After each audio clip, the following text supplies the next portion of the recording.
Hey everyone, welcome back to the channel. If you're new here, my name is Mr. Reader, and today we're diving into a book that's been taking the fantasy world by storm. A Court of Thorns and Roses by Sarah J. Maas.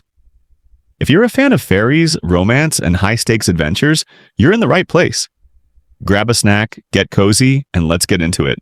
So, A Court of Thorns and Roses starts with Fair Archeron, a mortal girl who's just trying to survive in a harsh world.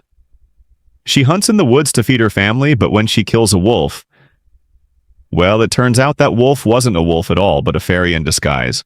This act sends her into the land of the Fae, where she's taken prisoner by Tamlin, a powerful high Fae lord of the Spring Court.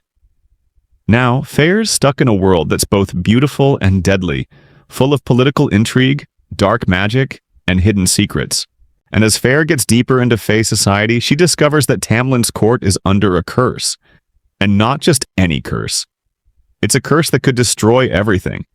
So, Fair must decide how far she's willing to go to protect herself, her loved ones, and, of course, the world she's found herself tangled in.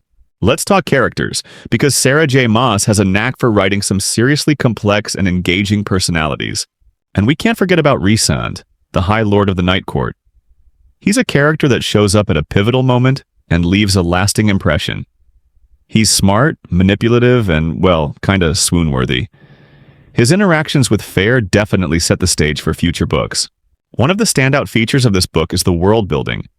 Maas has created a world that is rich with history, magic, and politics. The Fae courts, spring, summer, autumn, and winter, each have their own distinct characteristics, with their own set of rules and power struggles. You feel like you're really stepping into an entirely different realm.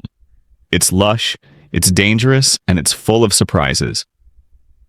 The beauty of this world is all in the details, from the different types of magic to the creatures that roam its lands. Now, let's talk about the romance. I mean, this is A Court of Thorns and Roses, so, there's going to be some love drama. The romance between Fair and Tamlin starts off as a classic Beauty and the Beast type situation. But as the story progresses, you realize it's more complicated than just a typical love story. The chemistry is undeniable, but the relationship definitely has its toxic moments.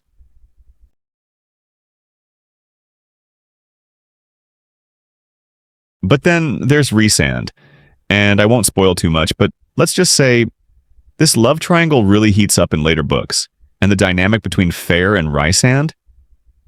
Totally different. There's a push-pull, a sort of balancing act between them that leaves you wondering who's got the upper hand. This book also tackles some pretty heavy themes. Sacrifice is a huge one.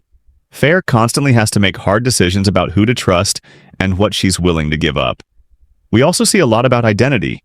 Fair has to figure out who she is in this new world and how much of herself she's willing to change to survive. Then there's power. We see characters in this book trying to assert their dominance, manipulate others, and protect what they care about. It's definitely a story about learning to control your own fate, both in terms of magic and relationships. So overall, A Court of Thorns and Roses is a captivating, fast-paced fantasy novel with layers of mystery, romance, and danger. The world building is top-notch, the characters are complex and intriguing, and the romance? Well, it's definitely a roller coaster, worth picking up. Just be prepared for a bit of emotional whiplash and some very, very complicated relationships. Alright, that's it for today's review.